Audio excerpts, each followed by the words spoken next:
Hello बच्चों, आज हम मध्य प्रदेश में प्रशासन व्यवस्था के बारे में पढ़ेंगे। ठीक है। जिस प्रकार हमारे भारत केंद्र में संसदीय शासन प्रणाली है, उसी प्रकार हमारे मध्य प्रदेश में भी संसदीय शासन व्यवस्था है।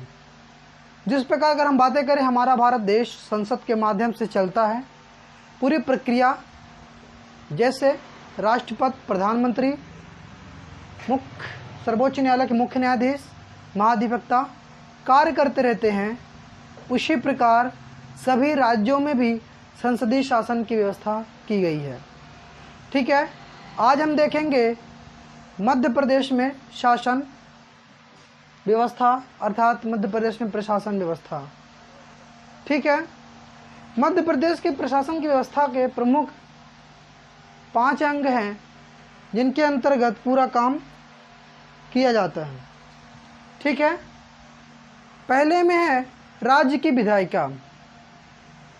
जो राज्य होते हैं उनमें विधानसभाएं होती हैं, और विधानसभाओं के अंतर्गत जितने विधानसभा के मेंबर्स आते हैं, सदस्य आते हैं, उस प्रकार काम किया जाता है। ठीक है। हमारे संविधान के आर्टिकल 168 से 174 तक मध्य प्रदेश या अर्थात राज्य की विधायिका के बारे में वर्णन किया गया है, जिसके अंतर्गत राज्यपाल और विधानसभा 2 सदस्य आ जाते हैं। फिर दूसरा भाग है कार्यपालिका है। कार्यपालिका में मुख्यमंत्री, मंत्रिपरिषद एवं मध्य प्रदेश के प्रशासनिक अधिकारी उनके साथ आ जाते हैं। ठीक है। इसी प्रकार तीसरा है राज्य की न्यायपालिका। ध्यान रखिएगा, राज्य की न्यायपालिका जो है उच्च न्यायालय है। ठीक है। आपको पता होगा राज्यों में उच्च न्यायालय होते हैं और केंद्र में उच्चतम न्यायालय। ठीक है। उच्च न्यायालय और अधीनस्थ न्यायालय। ठीक है। फिर हम अगला देखेंगे संसद में राज्य का प्रतिनिधित्व, कि हमारे संसद में जैसे कि राज्यों से आपको पता होगा कि लोकसभा के मेंबर चुने जाते हैं और राज्यसभा के मेंबर चुने जाते हैं। तो हम ये देखेंगे किस प्रकार लोकसभा के मेंबर राज्यों से चुनते हैं और किस प्रकार राज्यसभा के मेंबर चुने जाते हैं और कितने मेंबरों की सदस्यों की संख्या है। ठीक है। इसी प्रकार बच्चों हम यहाँ से टॉपिक स्टार्टिंग करेंगे और पहला ही टॉपिक देखेंगे मध्य प्रदेश में शासन व्यवस्था। ठीक है। हम राज्य की विधायिका के बारे में बातें करेंगे।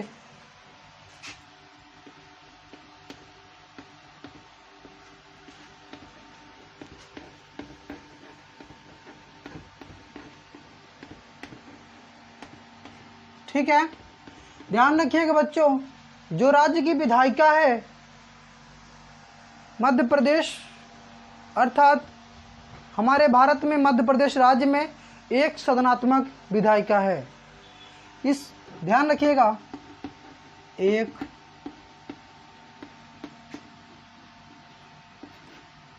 ठीक है, हमारे मध्य प्रदेश में एक सदनात्मक विधायिका है, जिसका जिक्र भारतीय संविधान के 168 अनुच्छेद से 177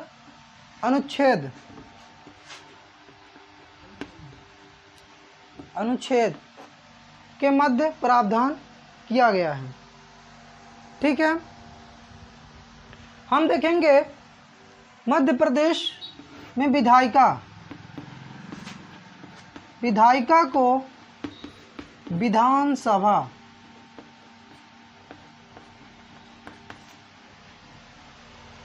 विधानसभा भी कहा जाता है। ध्यान रखिएगा बच्चों, हम ये देखते हैं कि मध्य प्रदेश में विधायिका की शुरुआत कब से हुई और इसके मेंबर सदस्यों की संख्या कब कब हुई। सन 1956 में मध्य प्रदेश का गठन किया गया और सन 1956 के बाद ही इसके जस्ट 1 साल बाद सन 1957 में मध्य प्रदेश में विधानसभा का गठन किया गया था। ध्यान रखिएगा बच्चों, सन 19 ध्यान रखिएगा, सन 1956 में मध्य प्रदेश का गठन किया गया और सन 1957 में विधानसभा का गठन किया गया। ध्यान रखिएगा, सन 1957 में विधान सभा का गठन किया गया।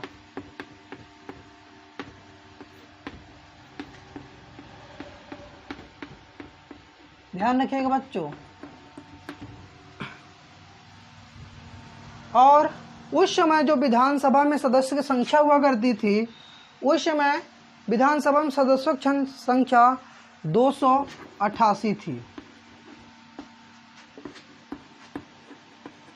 सदस्य संख्या, जिनमें से मतलब हम कह सकते हैं इसी में से जो अनुसूचित जात की 43 सीटें हुआ करती थी और अनुसूचित जनजाति की 54 सीटें थी। ध्यान रखिएगा बच्चों, एससी मतलब अनुसूचित जाति की 43 सीटें अर्थात सदस्यों की संख्या। ध्यान रखिएगा। और जो एसटी मतलब अनुसूचित जनजाति, ध्यान रखिएगा, अनुसूचित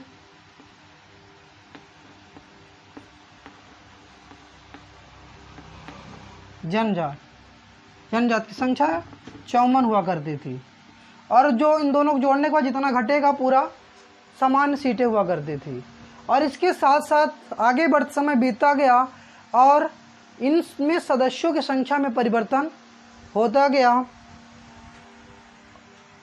सन 1957 में 288 सदस्य, ठीक है। सन 1976 में सदस्यों की संख्या में पुनः परिवर्तन कर दिया गया।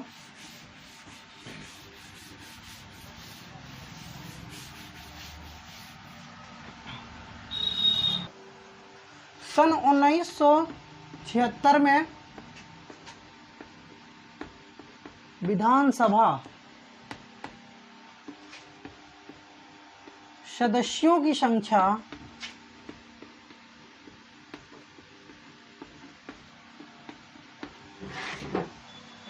में परिवर्तन किया गया, जिनमें से 296 सदस्य बनाए गए। इसी प्रकार सन 1999 में पुनः विधानसभा सदस्यों की संख्या में परिवर्तन किया गया, जिससे कि विधान सभा सदस्यों की संख्या 320 हो गई। ठीक है बच्चों। जिस समय सन 2000 में जब मध्य प्रदेश से छत्तीसगढ़ राज्य अलग हुआ था, तो उस समय सदस्यों की संख्या 230 कर दी गई। ठीक है। इन 230 में से जो अनुसूचित जनजाति, अनुसूचित जाति, ध्यान रखिएगा, अनुसूचित जातियों की संख्या 35 हुआ करती थी, मतलब है आज भी। और हम यहाँ पास एसटी लिख देंगे, आप समझ जाइएगा। अनुसूचित जनजाति सदस्यों की संख्या 47 सदस्य, और बाकी जो सदस्य बचेंगे समान सीटें।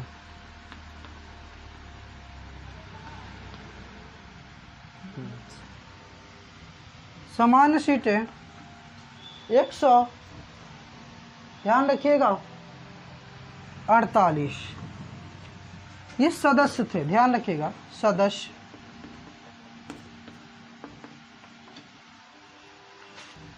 ठीक है बच्चों, अगर किसी को स्क्रीनशॉट लेना है तो ले लीजिए।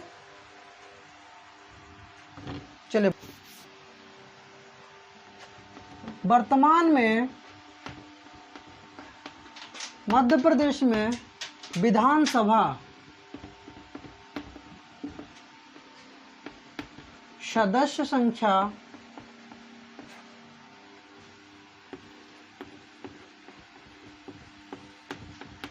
ध्यान रखिएगा 230 हैं। लेकिन हमारे संविधान के आर्टिकल 333 के अनुसार, ध्यान रखिए कि बच्चों यहाँ अनु का मतलब हो रहा है अनुच्छेद, ठीक है। अनुच्छेद 333 के अनुसार 33 के अनुसार यदि राज्यों में सदस्यों की संख्या एक नियम के अनुसार सही ना हो तो उस समय राज्य का, हमारे भारतीय संविधान अनुच्छेद 333 के अनुसार यह बताया गया है कि यदि नियम के तहत भारत में अर्थात राज्यों में विधानसभा में सदस्यों की संख्या ना हो तो उस समय मध्य प्रदेश अर्थात राज्य का राज्यपाल एक आंग्ल या अर्थात एंग्लो इंडियन व्यक्ति का मनोनयन करता है। ध्यान रखिएगा, इसीलिए 230 विधानसभा सीटें प्लस एक जो है एंग्लो इंडियन। ध्यान रखिएगा, अगर हम यहाँ पास बातें करें, बहुत लोगों को ना समझ में आए, एंग्लो इंडिया, एंग्लो मतलब है अंग्रेज, इंडियन मतलब भारतीय, मतलब ऐसे व्यक्ति जो सन 1947 के बाद, बंटवारे के बाद अर्थात अंग्रेजों द्वारा बाहर गए, भारत में रह गए, ऐसा अंग्रेज व्यक्ति जो भारत में रह गए हो और यहीं रहकर जीवन यापन कर रहा हो, तो उसके द्वारा उत्पन्न संतान को एंग्लो इंडियन का दर्जा दिया जाता है और ऐसे व्यक्ति को भारत के राज्यपाल एंग्लो इंडियन के रूप में नियुक्त कर देंगे, ठीक है। ध्यान रखिए, कुल मिला के 230 प्लस 1 विधानसभा सीटें मध्य प्रदेश में हैं। इसी प्रकार हमारा प्रशासन व्यवस्था दूसरे पद पर राज्यपाल के बारे में आ जाएगा कि हम राज्यपाल के बारे में देखेंगे किस प्रकार शासन व्यवस्था होता है। ध्यान रखिए बच्चों, आप एक थोड़ा सा चार्ट बना लीजिए, ठीक है। राज्य की विधायिका आपने देख लिया। अब राज्य में विधायिका दो रूप में काम करती है, एक राज्यपाल के रूप में और एक विधानसभा के रूप में काम करती है, ठीक है। अब हम देखेंगे राज्यपाल के बारे में, मध्य प्रदेश के राज्यपाल के बारे में, ठीक है। हमारे भारतीय संविधान के भाग 6 और अनुच्छेद 153 में राज्यपाल के बारे में प्रावधान किया गया है। राज्यों का संवैधानिक प्रमुख राज्यपाल होता है। ध्यान रखिएगा, हमारे भारतीय संविधान के 7वें संशोधन के अंतर्गत सन 1956 में जब दो या दो से अधिक राज्यों का एक राज्यपाल होगा तो उस समय उसका जो वेतन है तो राष्ट्रपति द्वारा एक समान अनुपात में दिया जाएगा, ठीक है। जो राज्यपाल होता है वो राज्य का प्रथम नागरिक होता है जो कि राज्य में केंद्र द्वारा प्रतिनिधित्व के रूप में कार्य करता है, ठीक है बच्चों। हम इसके बारे में लिखेंगे, या आप लिख लीजिए।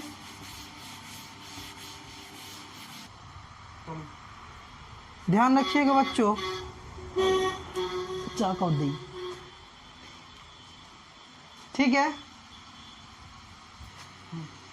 ठीक है। हम राज्यपाल के बारे में देखेंगे। संविधान के भाग 6 में राज्यपाल का जिक्र किया गया है और अनुच्छेद 153 में, ध्यान रखिएगा, भारतीय संविधान के अनुच्छेद 153 में राज्यपाल के बारे में प्रावधान किया गया है और बताया गया है कि राज्य का संवैधानिक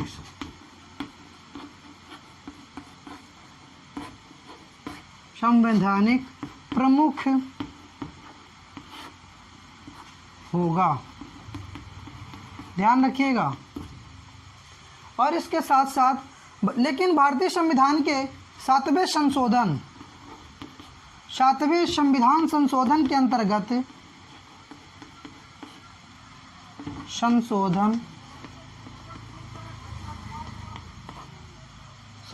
अंतर्गत ध्यान रखिएगा, जो कि एक 1956 में किया गया था, यह प्रावधान किया कि 2 या 2 से अधिक राज्यों का एक राज्यपाल हो सकता है। ध्यान रखिएगा, 2 या 2 से अधिक राज्यों का, ध्यान रखिए यहाँ लिखते हैं, एक राज्यपाल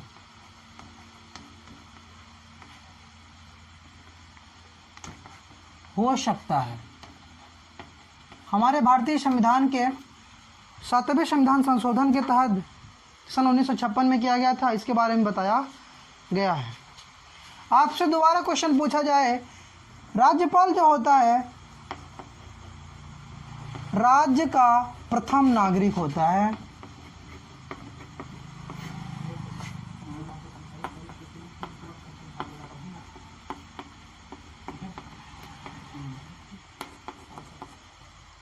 प्रथम नागरिक होता है जो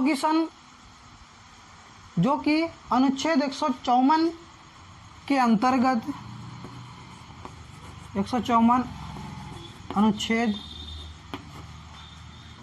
के अंतर्गत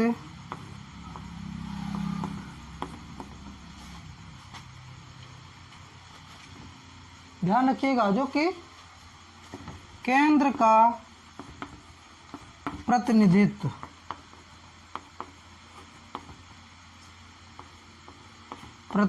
करता है। ठीक है। इसके साथ ही राज्यपाल जो होता है, आप इसको लिख सकते हैं, राज्यपाल होता है राज्य का प्रमुख।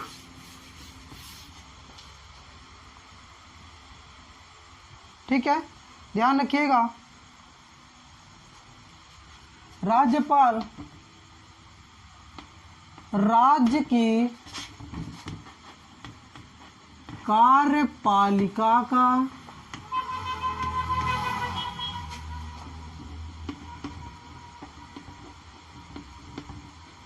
प्रमुख होता है।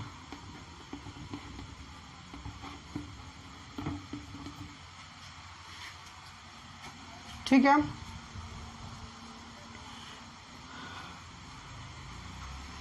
हमारे भारतीय संविधान के अनुच्छेद 155 में ये बताया गया है कि राज्यपाल की नियुक्ति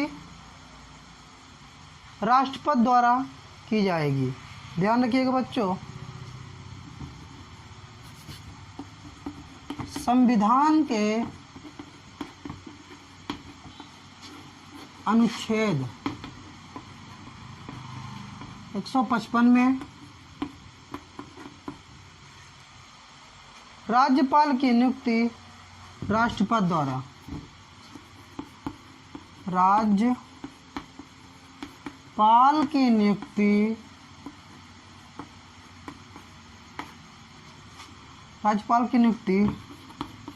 राष्ट्रपति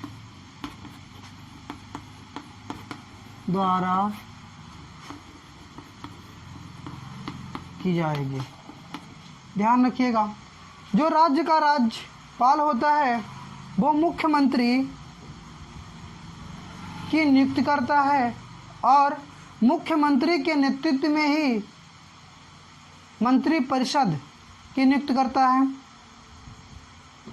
और कहा जाता है यदि राज्यपाल अपना त्याग पत्र देगा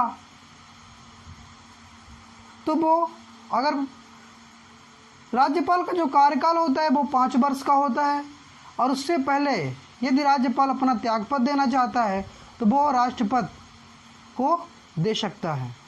ध्यान रखिएगा। हम अगर बातें करें राज्यपाल मुख्यमंत्री की नियुक्ति करता है।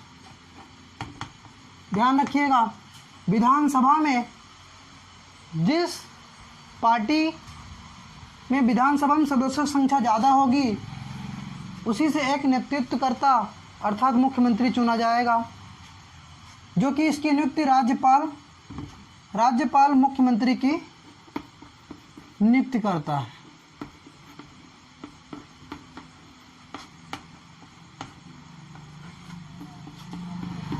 ध्यान रखिएगा बच्चों। और हम देखेंगे यदि राज्यपाल का कार्यकाल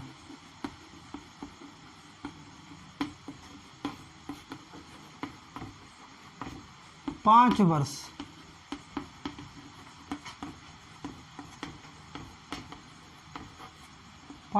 का होता है, उसी प्रकार अगर राज्यपाल अपना त्यागपत्र दे राष्ट्रपति को देगा, राष्ट्रपति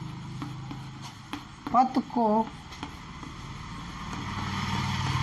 त्यागपत्र देगा। ध्यान रखिएगा बच्चों, आप इसका स्क्रीनशॉट ले सकते हैं। देखिए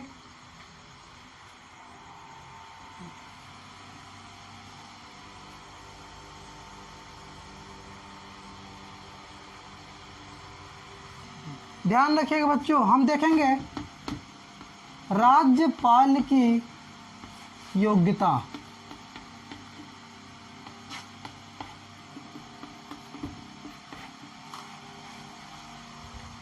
ठीक है, या हम राज्यपाल की योग्यताएं के बारे में बातें करें।